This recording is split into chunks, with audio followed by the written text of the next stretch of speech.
Hey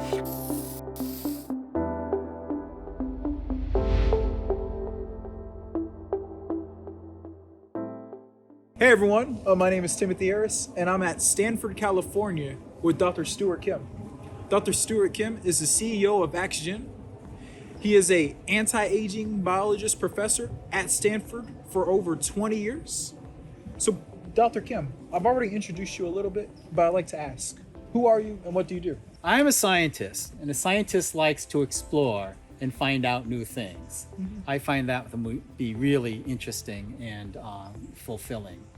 So I was a basic scientist at Stanford as a professor in genetics for 20 years.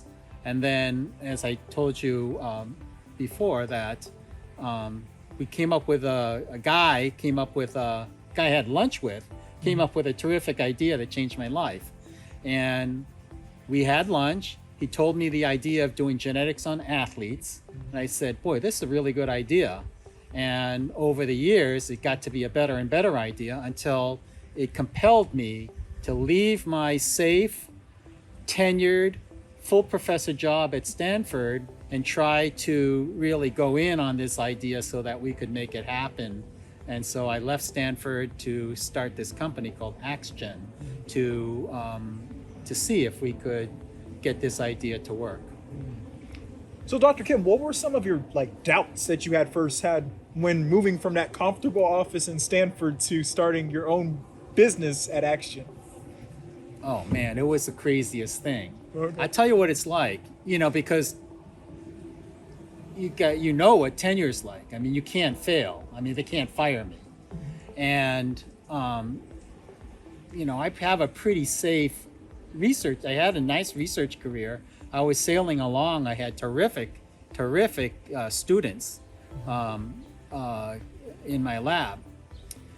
So what would make you leave something that seemed totally safe and secure? And that's the potential for doing something completely new. I just found that to be so interesting.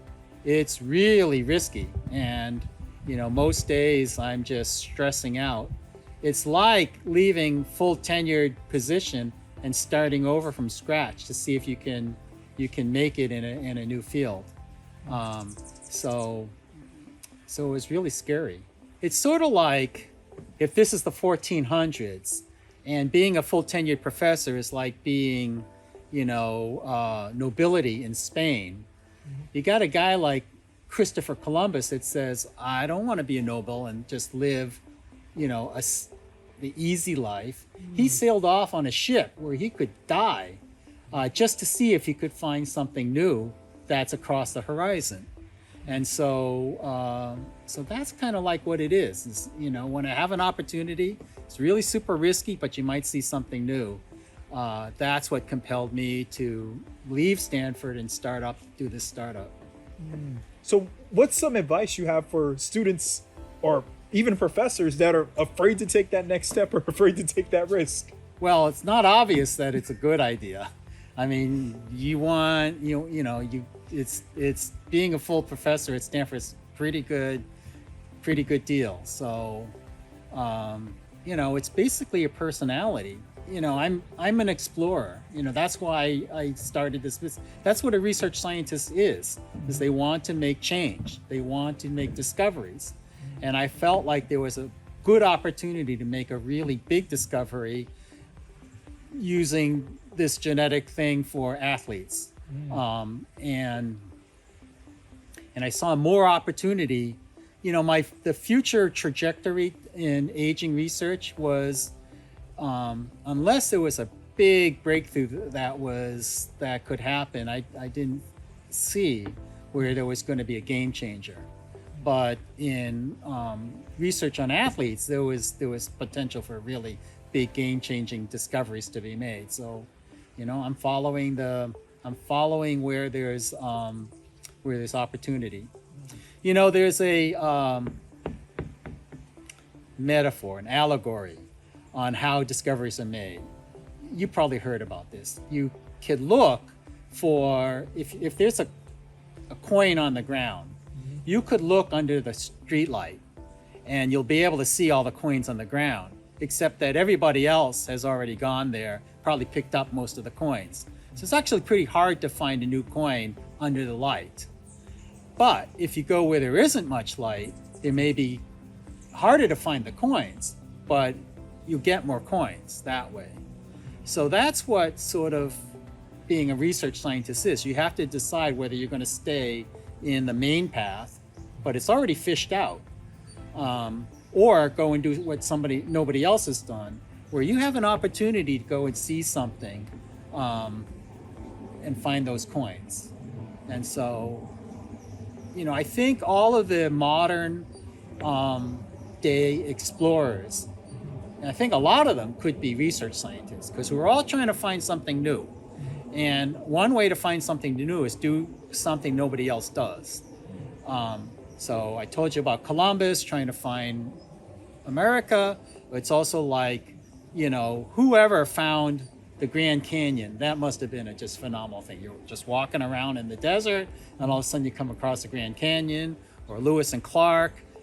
These guys made the discoveries, and you just say, that's how you do it. And so, all the guys that stayed in Chicago or stayed in Boston and had a nice, comfortable life, they never made the discoveries.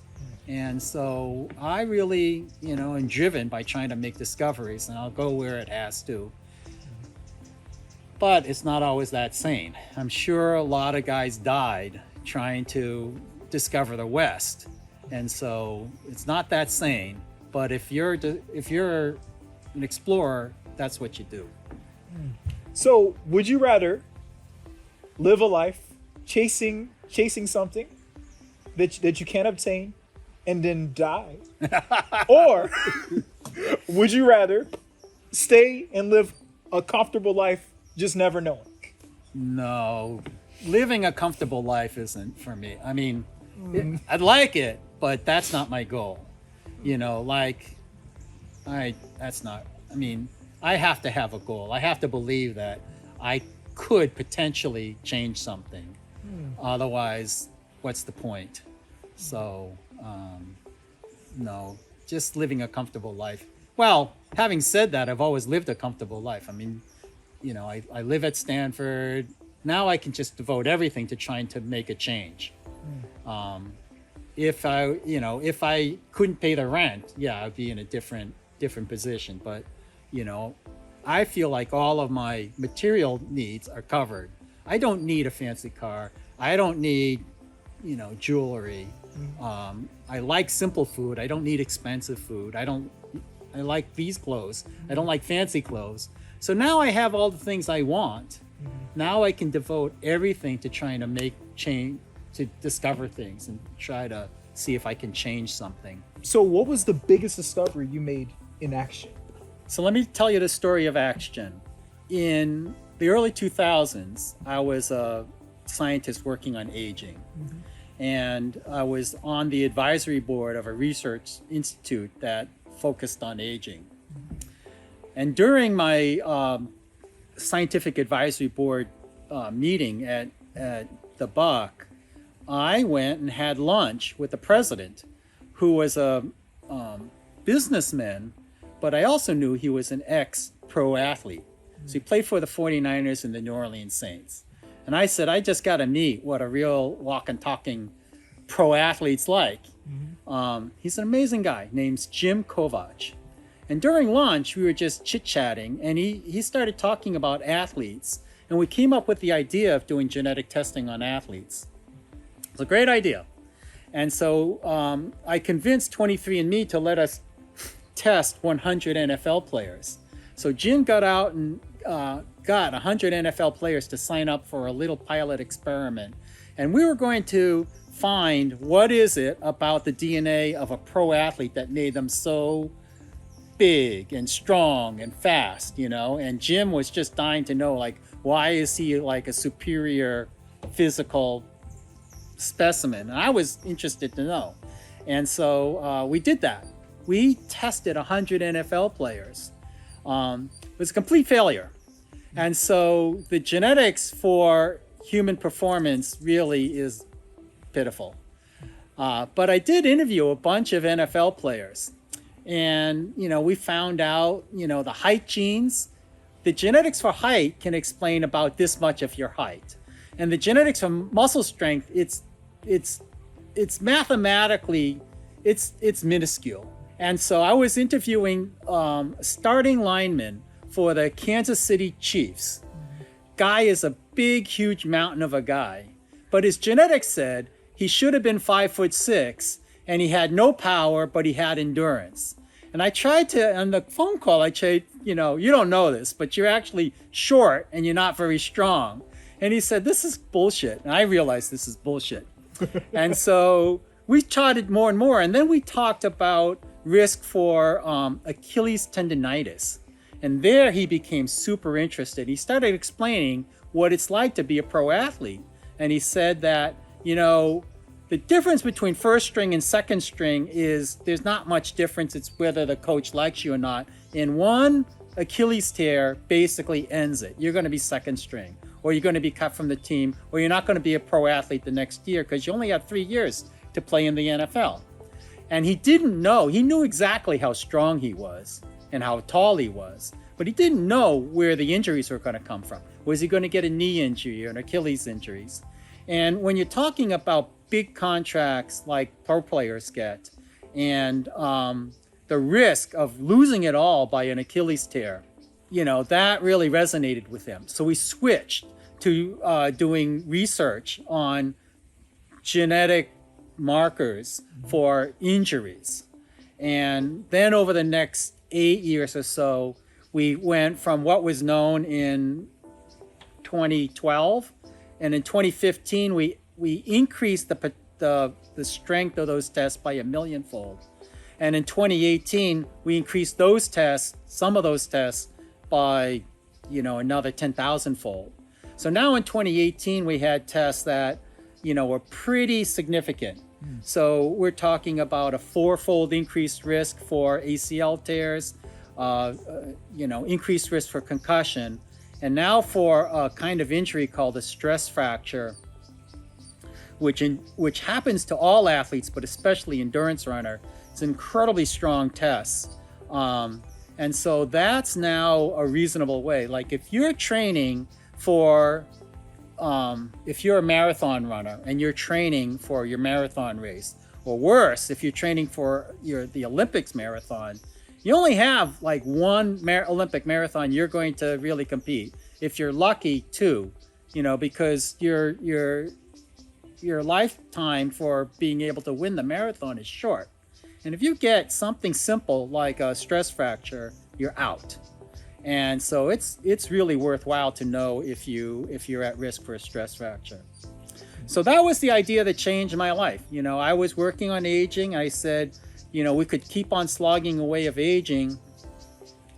I personally think that there's, we're going to need a breakthrough in science in order to better understand aging. That's a different topic. But now I see a straight and clear path to benefiting athletes. And so now we're working with Olympic athletes and pro athletes in the US and in England to try to, help them train in the preseason so they don't get hurt, which will extend their lives, their athletic careers, and help them win more games. Everybody wins. The coaches like this because they win more games. The owners like this because they win more games. Players like this because they get more gold medals and win more games and get paid more. So it has potential. So would you agree, coming from this perspective, would you agree that a bodybuilder is a bodybuilder due to hard work or genetics? Or steroids? No, I think, I think everything is part nature and part nurture, right? Mm-hmm. And how much is nature and how much is nurture really depends. Mm-hmm. So I know something. There are reasonably strong genetics for muscle strength, but it pales in comparison to going to the gym. So, so if you want to get strong, just go to the gym. And you could have identical twins, and the twin that goes to the gym and the other twin sits on the couch. there's going to be a big difference in your strength. But still, you know, there are genes for muscle strength. Like Jim, you know, Jim was always going to be stronger than me, unless, you know, if we did anything similar. And since he's not only born with bigger strength genes, but he's in the gym a lot, you know, he's definitely stronger than I've ever been. So, but there is a genetic component to muscle strength. So I want to kind of bring the conversation just a bit back to anti-aging, which Yeah. is your previous work. My previous work. So back home in Florida, we have something in St. Augustine. It's called the Fountain of Youth. Uh-huh. And they say if you drink from this fountain, Uh-huh. you can live forever. Yeah. Legend says it. Legend Yeah, says it. yeah. I don't know if it's happened, but the legend has said it. So what discovery have you made? Or what transcription factor? Or what could we put inside of a human to maybe even mimic the effects of the Fountain of Youth?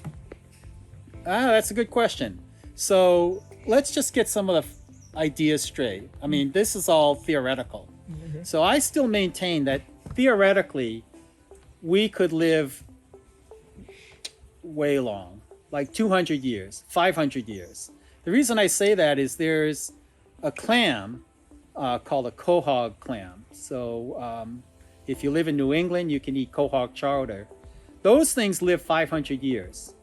And so you may be eating something that is 500 years old in your clam chowder and Cape Cod. Whales live 200 years. And that's more interesting because it's a mammal and it's big. So big animals are at huge risk for cancer.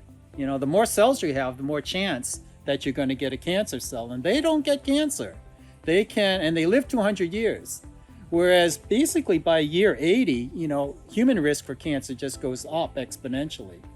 And on the other side, you know, a mouse lives only 2 years, and 80% of the time they die from cancer.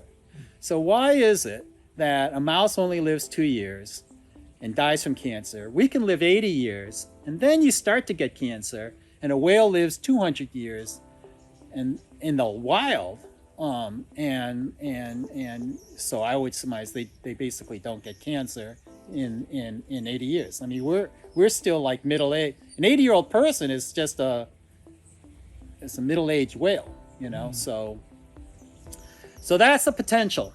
And so if we could figure out why a whale lives 200 years, we could extend our lifespan very, very long. Now, how to do that?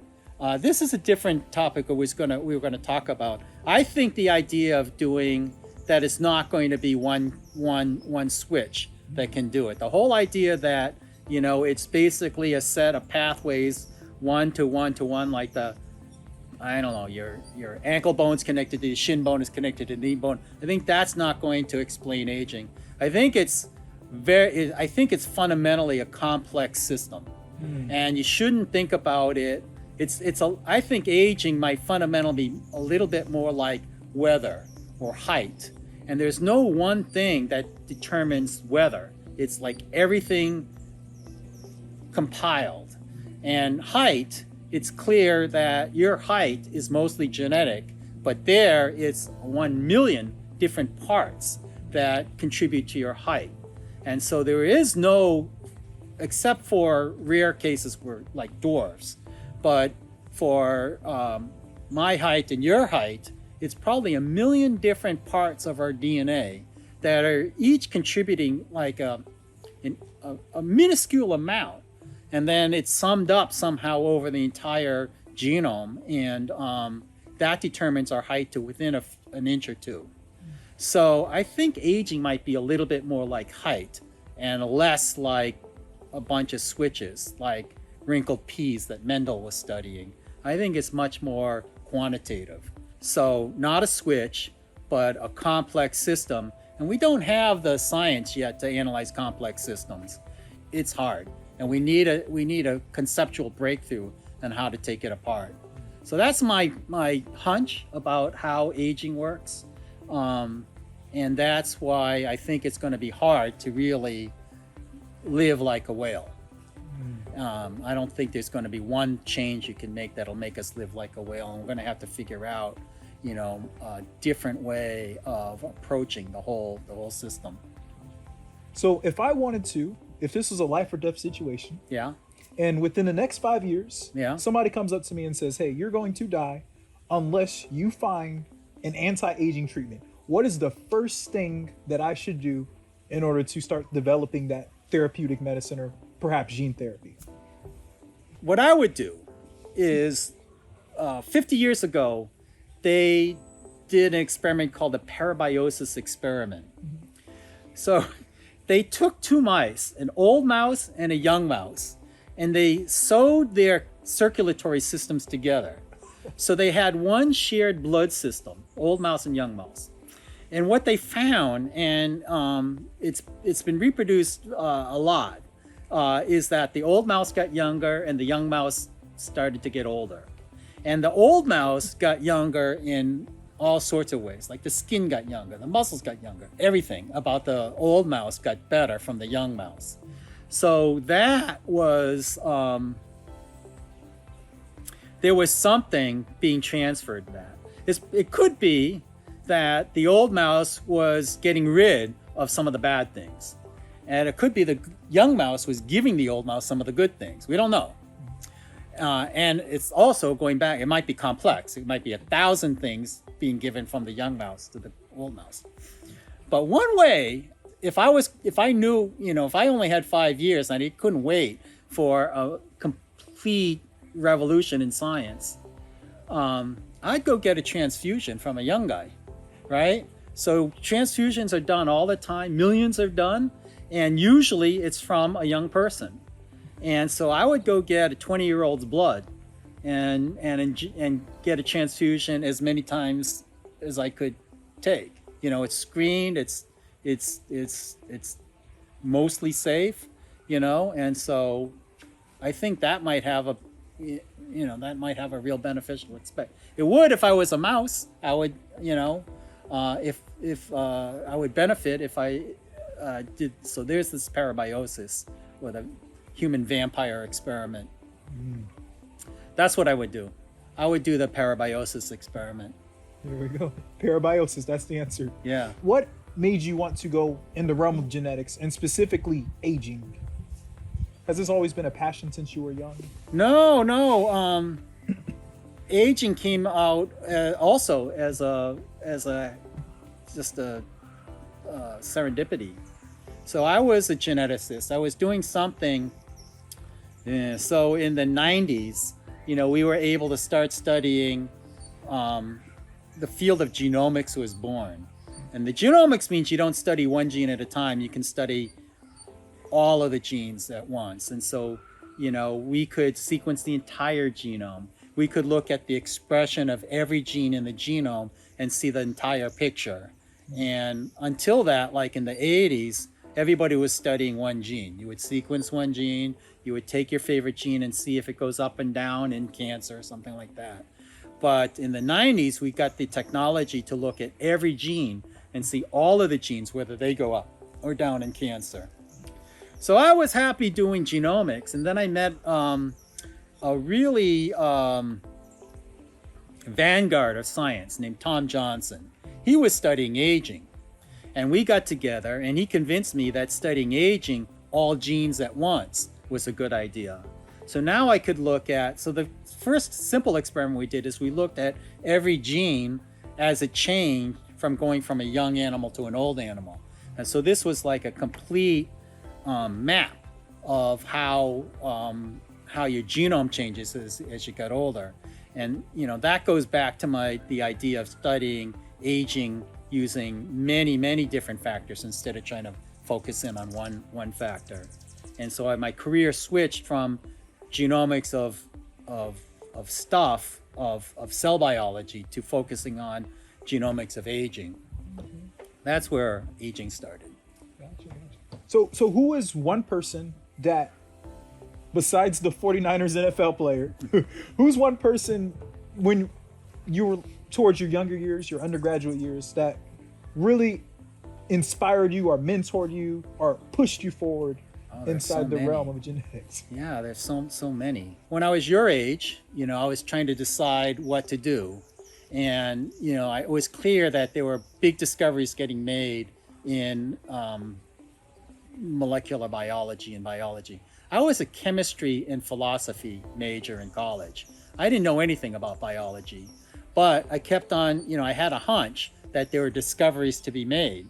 So you see the idea of following where discoveries are made. So I went to graduate school and I met, my advisor was Lee Hood, who has also had just terrific vision.